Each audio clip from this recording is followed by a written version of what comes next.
welcome back to my YouTube channel Grammar Junction Learn with Praveen sir.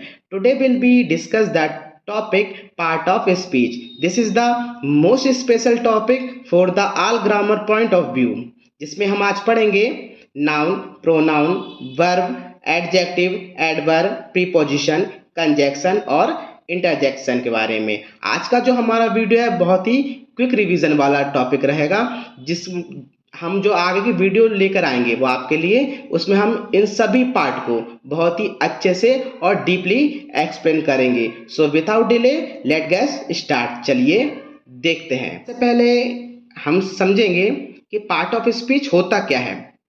तो आइए समझते हैं कि हर वाक्य में शब्द होते हैं, हर वाक्य में शब्द होते हैं और शब्द को इनके कार्य के अनुसार 8 भागों में बांटा गया है। ध्यान रखिएगा, पार्ट ऑफ स्पीच को 8 भागों में बांटा गया। कौन कौन से?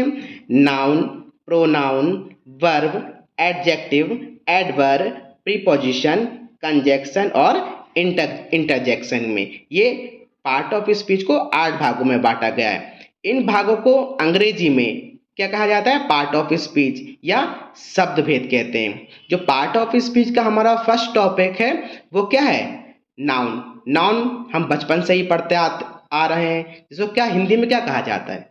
संज्ञा कहा जाते हैं। तो चलिए हम पढ़ते हैं नाउन क्या होता है। इसकी सबसे पहले हम डेफिनेशन देख लेते हैं कि नाउन की डेफिनेशन क्या है। A noun is the name of person, place, animal और थिंग। नाउन क्या है? नाउन एक नाम है। किसके नाम?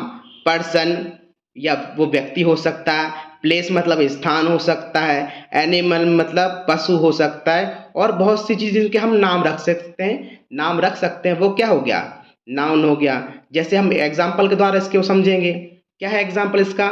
Rajesh is tall. तो यहाँ पर राजेश क्या है? एक नाम है। किसका नाम है? पर्सन का नाम है ना। दूसरा एग्जाम्पल क्या देखते हैं? That is his cow. तो जो काउ क्या है? एक एनिमल है। तो जो एनिमल क्या है? वो हमारा नाउन है।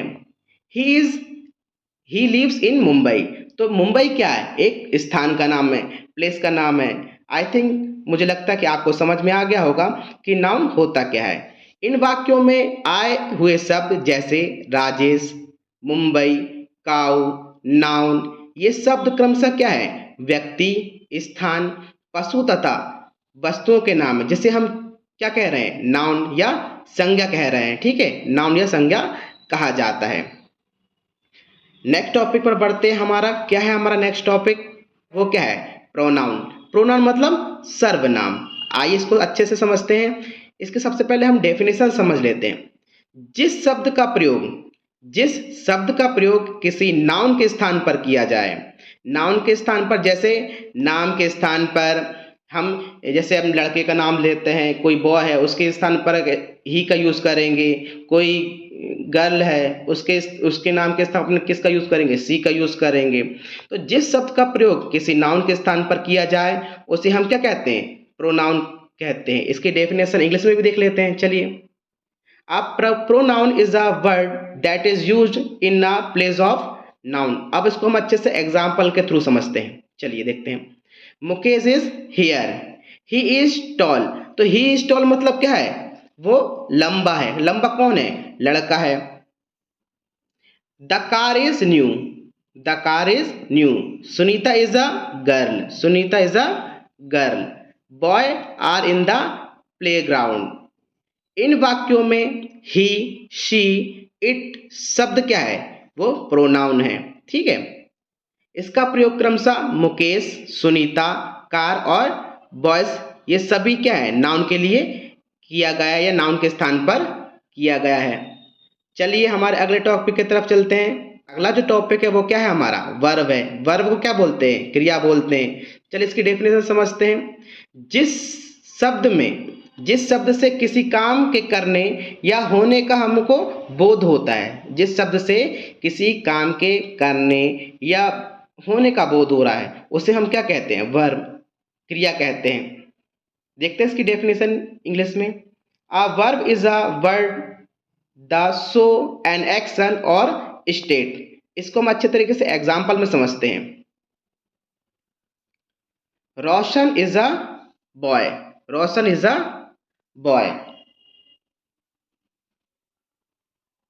ही play cricket, he play cricket, he play cricket मतलब वह क्या खेल रहा है, क्रिकेट खेल रहा है। यहाँ पर जो प्ले आया है ना, वो खेलने का हमको ज्ञान करा रहा है।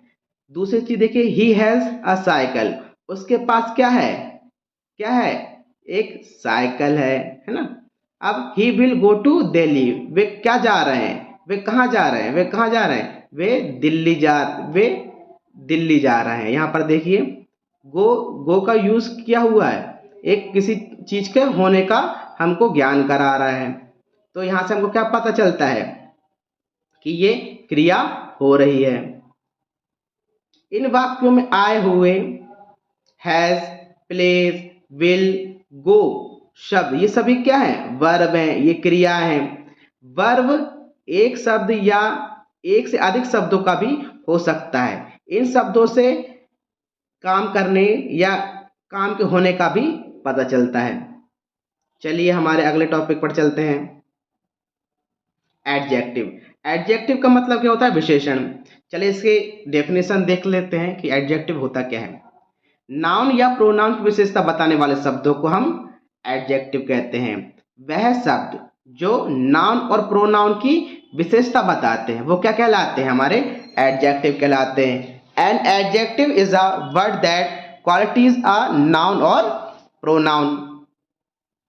इसका एग्जाम्पल देख लेते हैं, इसका एग्जाम्पल देखते हैं। It is a new car, ये कैसी कार है, वो न्यू है, न्यू मतलब नई कार है, इसकी क्वालिटी बता रहा है। That is a run fast run, fast sorry that is a fast train, वो ट्रेन कैसी है, वो बहुत ही फास्ट है, बहुत ही तेज चलने वाली ट्रेन है। आई हैव टू पेन्स, है ना, आई हैव टू पेन्स, मेरे पास कितने पेन है, टू मतलब दो पेन है मेरे पास। इन वाक्यों में आए हुए शब्द न्यू, फास्ट, टू और माय ये क्या है, ये सभी एडजेक्टिव है, ये क्या है, सभी विशेषण हैं। ये शब्द अपने बाद आए नाउन, जैसे क्या क्या इसके पहले आए नाउन में, कार नाउन है, ट्रेन नाउन है, पेन नाउन है और ब्रदर भी नाउन है। जो इनकी सारे नाउन क्या बता रहा है, हमको विशेषता बता रहा है। चलिए बढ़ते हैं अपने अगले टॉपिक के ऊपर। जो हमारा 5 नंबर का टॉपिक है वो क्या है, एडवर्ब मतलब क्रिया विशेषण। इसकी डेफिनेशन देखते हैं हम। एडवर्ब उस शब्द को कहते हैं जिससे पता चले कि क्रिया कब, कहाँ और कैसे हुई। एडवर्ब उस शब्द को कहते हैं जिससे हमें पता चले कि क्रिया कब, कहाँ और कैसे हुई, जो किसी वर्ब, एडजेक्टिव या किसी अन्य एडवर्ब की विशेषता बताते हैं। देख लेते हैं इसके बारे में। An adverb is a word that modify the meaning of a verb, an adjective और अनदर एडवर्ब। अब आप समझते हैं एग्जाम्पल के थ्रू। देखिए एग्जाम्पल समझते हैं। द ट्रेन मूव स्लोली, जो ट्रेन है वो कैसी है, बहुत ही स्लो है, बहुत ही धीमी है। दे लिव्ड हियर, वे कहाँ रह रहे हैं, हियर यहाँ पर रह रहे हैं।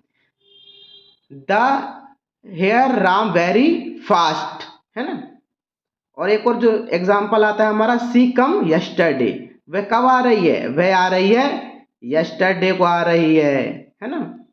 इन वाक्यों में आए शब्द स्लो, वेरी, इन वाक्यों में आए हुए शब्द स्लो, वेरी, हियर और यस्टरडे वे सब क्या हैं, हमारे एडवर्ब हैं। जहां पर स्लो शब्द किसी की मूव्स को बताता है, वह क्या हो गया, वर्ब हो गई, वर्ब की विशेषता बता रहा है। साथ ही साथ वेरी क्या है, वेरी मतलब होता है फास्ट, ये क्या हो गया, एडवर्ब हो गया जो क्रिया की विशेषता कर रहा है। हेयर से पता चलता है कि क्रिया कहाँ हुई है, यहाँ वहाँ कहाँ पर हुई है, इससे पता चलता है। और साथ ही साथ यहाँ पर यस्टरडे से पता चलता है कि क्रिया कब हुई है, आज हुई है, कल हुई है, परसों हुई है, इसके बारे में हमको पता चलता है। चलिए ठीक है, आगे बढ़ते हैं अपने नेक्स्ट टॉपिक के ऊपर। प्रीपोजिशन, प्रीपोजिशन मतलब संबंधवाचक। इसके बारे में हम पढ़ते हैं। सबसे पहले इसकी डेफिनेशन देखते हैं। प्रीपोजिशन उस शब्द को कहते हैं जो प्रायः किसी नाउन या प्रोनाउन, जो प्रायः किसी नाउन या प्रोनाउन से पहले आकर उस नाउन या प्रोनाउन का क्या बताता है, हमको संबंध बताता है, कनेक्शन बताता है, उसको हम क्या कहते हैं, प्रीपोजिशन कहते हैं। देख लेते हैं इसकी डेफिनेशन इंग्लिश में। A preposition is a word that is used with a noun or pronoun so its relation with some other word or word in the sentence। इसको हम एग्जाम्पल के थ्रू समझते हैं, देखते हैं।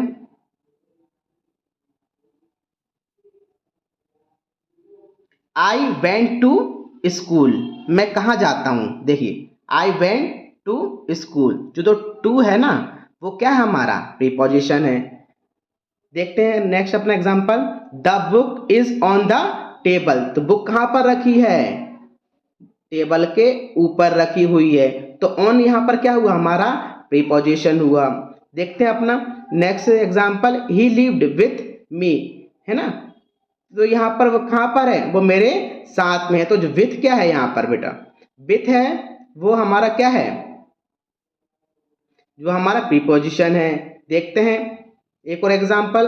दे asked for help, they asked for help. इन वाक्यों में आए हुए शब्द टू, विथ, ऑन और फॉर वो क्या है, हमारा प्रीपोजिशन है। यहाँ पर जो फॉर है ना, वो फॉर हमारा क्या है, एक प्रीपोजिशन है।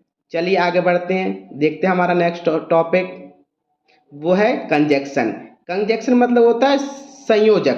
संयोजक मीन्स होता है जोड़ने वाला, है ना, जो दो वाक्यों को जोड़ने का काम करता है। देखते हैं इसकी डेफिनेशन क्या होती है। कंजक्शन उस शब्द को कहते हैं जो दो शब्दों या दो शब्दों के समूह को जोड़ता है ना। A conjunction is a word that join two word, two group word of two clause. आइए इसको और अच्छे से हम एग्जाम्पल के थ्रू समझ लेते हैं। देखिए जो हमारा पहला एग्जाम्पल है वो क्या कह रहा है, I have a cycle and a car. इसका मतलब है कि मेरे पास क्या है, साइकिल और कार है। तो इसमें जो एंड का जो यूज़ किया गया है वो हमारे दो सेंटेंस को जोड़ने का काम कर रहा है। देखिए इसी प्रकार हमारा जो नेक्स्ट एग्जाम्पल उसको देख लेते हैं। ही वर्क हार्ड, वो बहुत मेहनत करता है, बट ही फेल्ड। तो जो बट है वो क्या कर रहा है, हमारा दो सेंटेंस को जोड़ने का काम कर रहा है। ठीक उसी प्रकार हमारा जो नेक्स्ट एग्जांपल है उस पर देखिए आप कि गिव मी अ पेन और अ पेंसिल, कि आप मुझे क्या दो, पेन और पेंसिल दो। तो जहाँ यहाँ पर जो और है वो क्या कर रहा है, दो सेंटेंसों को जोड़ने का काम कर रहा है, जो क्या कहलाता है, एक कंजक्शन है। ठीक इसी प्रकार देखिए हमारा आखिरी जो एग्जाम्पल है उसमें देखिए I like him because he is kind. जो बिकॉज है यहाँ पर जो दो सेंटेंस को जोड़ने का कार्य कर रहा है वो क्या है, हमारा प्रीपोजिशन है ना। तो आगे देखते हैं। इन वाक्यों में आए हुए शब्द एंड और बट बिकॉज ये सब क्या है, हमारा कंजक्शन ही है। चलिए बढ़ते हैं हमारे नेक्स्ट टॉपिक के ऊपर जो है इंटरजेक्शन। इंटरजेक्शन मतलब होता है विस्मय बोधक। इसको हम डेफिनेशन से अच्छा और समझ लेंगे कि इंटरजेक्शन वह शब्द होता है, इंटरजेक्शन वह शब्द होता है जिससे आकस्मिक सुख, अचानक खुशी मिलना या अचानक दुख होना। जब हम अचानक दुख या सुखी होते हैं तो हमारे मुंह से कुछ शब्द निकलते हैं जिसको हम क्या कहते हैं, इंटरजेक्शन कहते हैं। ठीक है, इंटरजेक्शन के बाद विस्मय बोधक चिन्ह। यहाँ पर देखिए विस्मय बोधक चिन्ह का जो बोला जा रहा है वो इस प्रकार के चिन्ह का यूज किया जाता है। इंटरजेक्शन का संबंध व्याकरण की दृष्टि से वाक्य के शेष भाग से नहीं होता है। इसकी डेफिनेशन हम इंग्लिश में भी देख लेते हैं। An interjection is a word that express some sudden and powerful feeling and has no grammatical connection with the rest of sentence. इसको अच्छे समझने के लिए हम एग्जाम्पल देख लेते हैं। Alas I am rain. दूसरा एग्जाम्पल देख लेते हैं। Hello, hello how do you do, आप कैसे हैं। यहाँ पर जो हेलो शब्द है वो क्या है, इंटरजेक्शन है। नेक्स्ट एग्जाम्पल देख लेते हैं। ओह ही इज डेड, तो यहाँ पर ओ क्या है हमारा, ये इंटरजेक्शन है ना। नेक्स्ट एग्जांपल देखते हैं, हुर्रे आई हैव पास। तो यहाँ पर जो हुर्रे शब्द है ना, जो हुर्रे वर्ड का यूज किया वो क्या है हमारा, इंटरजेक्शन है। इन शब्दों में आए हुए शब्द एलास, हेलो, ओ और हुर्रे अत्यधिक उल्लास और निराशा आदि व्यक्त करते हैं। तो इसी के साथ हमारा जो आज का पार्ट ऑफ स्पीच का क्विक रिवीजन था वो हमारा खत्म होता है। और इसी तरह के वीडियो को देखने के लिए आप हमारे चैनल को लाइक करिए, शेयर करिए और सब्सक्राइब करिए। थैंक्स ऑल ऑफ यू, आपका बहुत बहुत धन्यवाद।